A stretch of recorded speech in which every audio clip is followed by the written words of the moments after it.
Hi friends, welcome back to my channel. ఈ స్టోరీకి writer SNMR Sridhar గారండి. శ్రీధర్ గారి అన్ని స్టోరీస్ కి కాపీరైట్స్ వర్తిస్తాయి. ఆయన పర్మిషన్ లేకుండా యూట్యూబ్ లోనే కాదు మరే ఇతర సోషల్ మీడియా నెట్వర్క్ లో కూడా ఆయన స్టోరీస్ ని అప్లోడ్ చేయడానికి వీల్లేదు. దయచేసి అలా చేయకండి ఫ్రెండ్స్. అలా చేస్తే లీగల్ గా చాలా ప్రాబ్లమ్స్ ఫేస్ చేయాల్సి వస్తుంది. అలానే ఈ స్టోరీస్ చదువుతున్న వాళ్ళైనా వింటున్న వాళ్ళైనా మీరు మరే ఛానల్లోనైనా శ్రీధర్ గారి స్టోరీస్ ని చూసినట్లయితే వెంటనే నాకు కామెంట్ బాక్స్ లో మెసేజ్ చేయండి. ఇక లేట్ చేయకుండా వీడియోలోకి వెళ్ళిపోదాం ఫ్రెండ్స్. ఎస్ఎన్ఎంఆర్ శ్రీధర్ గారు రాసినటువంటి మనోభిరాముడు 178వ భాగం. తన చేతిలో ఉన్న కీని చూస్తూ ఈ కీ దేనికి సంబంధించింది అనుకుంటున్నాడు అభిరామ్.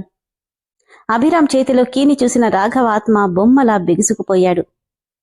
ఎవరికైతే ఆ తాళం చెవి అందకూడదు అనుకున్నాడో వాళ్ల దగ్గరికి అది చేరడంతో, ఈశ్వరా, జరగబోయేదాన్ని నేనెంతలా ఆపాలనుకున్నా జరిగేది జరక్క మానదని పదే పదే నాకు గుర్తు చేస్తున్నావా స్వామి అనుకుంటున్నాడు. అక్కడ ఉన్న కబోర్డ్స్ అన్నీ వెతికిన అభికి దానికి సంబంధించిన లాక్ ఎక్కడా కనిపించకపోవడంతో ఈ కీ దేనికి సంబంధించిందో అనుకుంటూనే దాన్ని జేబులో వేసుకుని మళ్లీ డోర్ లాక్ చేసి తన రూంలోకి వెళ్లిపోయాడు. ఉదయాన్నే నిద్ర లేచిన రామ్కి కాఫీ కప్తో ఎదురొచ్చింది యశస్విని. నిద్ర కళ్లతో కళ్ళు నిలుపుకుంటూ గుడ్ మార్నింగ్ అంటూ విష్ చేస్తున్నా సైలెంట్గా కాఫీ కప్ తన ఎడమ చేతికిచ్చి వెళ్ళిపోతుంటే, ఏయ్, నీకు గుడ్ మార్నింగ్ చెప్పానే, వినపడలేదా అన్నాడు అభిరామ్. వెనక్కి తిరిగి తన వైపు ఒకసారి చూసి అక్కడి నుండి వెళ్ళిపోయింది యశు.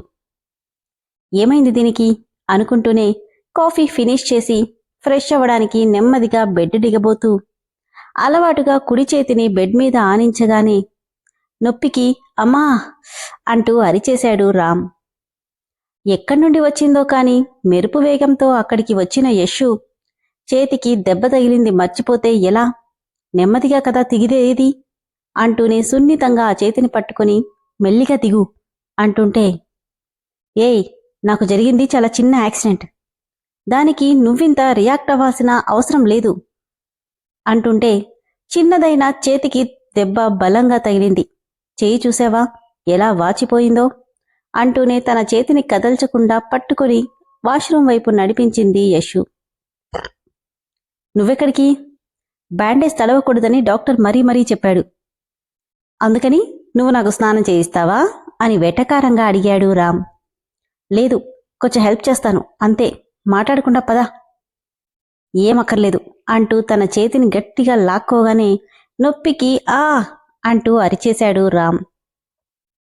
అందుకే నేను కూడా వస్తానన్నది, మాట్లాడకుండా పదా. ఏయ్, తమాషాగా ఉందా? నాకు నీ హెల్ప్ అవసరం లేదు, నేను చేయగలను. చేయగలవో లేదో నీ చెయ్యిని చూస్తే తెలుస్తుంది. ఎక్కువ మాట్లాడకుండా పద అంటూ రామ్ వద్దంటున్నా వినకుండా బాత్రూంలోకి లాక్కెళ్లి డోర్ క్లోజ్ చేసి చొరవగా షర్టు బటన్స్ రిమూవ్ చేస్తుంటే, ఏం చేస్తున్నావే అంటూనే తనని దూరం జరపాలని చూస్తున్నా చెయ్యి నొప్పి వల్ల తన వల్ల కావట్లేదు రామ్కి. నవ్వుతూ, నేనేం చెయ్యనులే బావా అంటూనే స్టూల్ మీద కూర్చోబెట్టి స్నానం చేయిస్తుంటే, నేనేమైనా చిన్నపిల్లననుకున్నావా? మనిద్దరినీ ఇలా చూస్తే ఏమనుకుంటారు? ఎవ్వరూ ఏమీ అనుకోరు. ఒకవేళ ఎవరైనా ఏమైనా అనుకున్నా నేనస్సలు పట్టించుకోను. ఎందుకో తెలుసా, నేను నా బావ విషయంలో ఎవరేం చెప్పినా కాంప్రమైజ్ అవ్వను అంటుంటే వింతగా చూస్తున్నాడు రామ్ యశస్విని వైపు.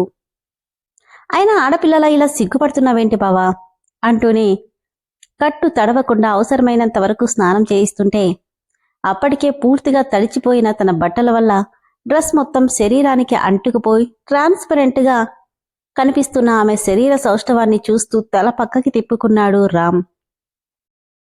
ఇక నువ్వు కంప్లీట్ చేయి అని చెప్పి యశు వెళ్ళిపోతుంటే తన చెయ్యి పట్టుకొని ఆపేశాడు. ఏం బావా, చెయ్యి ఇంకా నొప్పిగా ఉందా? కాదన్నట్టు తలూపి, ఇక నువ్వు నేను తప్ప ఇంకెవరూ లేరు. నిన్నేమైనా చెయ్యాలంటే నాకు అన్ని రకాలుగా ఆప్షన్ ఉంది. మరి ఏ ధైర్యంతో నాతో ఇలా బిహేవ్ చేస్తున్నావు అని సీరియస్గా అడిగాడు రామ్. నవ్వి, నీ మీద నమ్మకం బావా. నా అంతకు నేను నీ మీద పడుతున్నా ఏ రోజు కనీసం చిన్న స్టెప్ కూడా తీసుకొని నువ్వు ఇప్పుడు తొందరపడతావని నేనెలా అనుకుంటాను? నా బావేంటో నాకు తెలీదా? నువ్వు స్నానం చేసిరా, నేను నీకు టిఫిన్ తీసుకొస్తాను అని చెప్పి నవ్వుతూ వెళ్ళిపోయింది యశు. మనసంతా చికాగ్గా అనిపించడంతో అసహనంగా స్నానం కంప్లీట్ చేసి బెడ్ మీద వాలిపోయాడు రామ్. గార్డెన్లో ఉయ్యాల్లో కూర్చుని ఊగుతున్న వైశాలి దగ్గరికి తను చూడకుండా తన వెనక నుండి వచ్చి కళ్ళు మూశాడు ప్రమోద్. తన చేతికి తడి తగలడంతో తన ముందుకు వచ్చి, వైషు ఏమైంది, ఎందుకు ఏడుస్తున్నావు అని ఆదుర్దాగా అడిగాడు. కన్నీళ్లతో అతని వైపు చూసింది వైషు. ఏమైంది వైషు, ఇలా ఏడుస్తున్నావేంటి, మళ్ళీ మీ వాళ్ళేమైనా బెదిరించారా అని కంగారుగా అడుగుతుంటే కళ్ళు తుడుచుకుని, అది కాదు ప్రమోద్ అంటూ నిన్న రాధకి తనకి జరిగిన కన్వర్జేషన్ మొత్తం చెప్పగానే, రాధ ఈ మధ్య మరీ మొండిగా తయారైంది వైషు. కృష్ణ విషయంలో మనసు మార్చుకోలేకపోతుంది. ఎంత చెప్పినా తను వినట్లేదు. అసలు తన మనసులో ఏముందో ఎవ్వరికీ అర్థం కావట్లేదు. తనకి నీ మీద మాత్రమే కాదు, మా అందరి మీద అంతే కోపముంది. ఎవ్వరితోనూ సరిగ్గా మాట్లాడట్లేదు అని ప్రమోద్ అంటుంటే, ఇలానే ఉంటే ఎలా ప్రమోద్, ఏదైనా మంచి సంబంధం చూసి పెళ్లి చేయొచ్చుగా అంది వైశాలి. చెయ్యాలంటే తన పెళ్లి కొప్పుకోవాలిగా వైషు, తనకిష్టం లేకుండా పెళ్లి చేయలేం. నువ్వు దీని గురించి ఆలోచించి మనసు పాడు చేసుకోకు.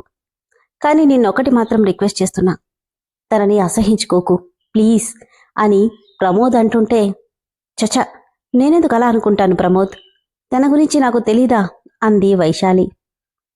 ఉయ్యాల్లో వెనక్కి వాలి తనని గుండెల మీదకి చేర్చుకొని ఊగుతున్నాడు ప్రమోద్. అప్పుడే నిద్ర లేచి బాల్కనీలోకి వచ్చిన అభి వాళ్ళని చూసి నవ్వుకొని సంతోషంగా కనిపిస్తున్న చెల్లి బావగారికి ఒక ఫోటో తీసుకొని నవ్వుకుంటూ వెళ్ళిపోయాడు. విన్నారు కదా ఫ్రెండ్స్, యశు విషయంలో రామ్ బిహేవియర్ కొద్దిగా మారుతున్నట్టు అనిపిస్తుంది. మరి మీకెలా అనిపిస్తుంది? తన చేతికి దొరికిన కీని చేతిలోకి తీసుకున్నాడు అభి. మరి దానికి సంబంధించిన బాక్స్ అతనికి దొరుకుతుందా? రాధ మారుతుందని వీళ్ళనుకుంటున్నారు. అదంత తేలిక? వీటన్నిటికీ ఆన్సర్స్ కావాలంటే నెక్స్ట్ ఎపిసోడ్ వరకు వెయిట్ చేయాల్సిందే. చూద్దాం తదుపరి ఎపిసోడ్లో ఏం జరుగుతుందో. స్టోరీ అయితే చాలా ఇంట్రెస్టింగ్గా ఉంది కదా ఫ్రెండ్స్. స్టోరీ నచ్చిన వాళ్ళు ఇమీడియట్గా మెంబర్షిప్లో జాయిన్ అవ్వండి. Thank you.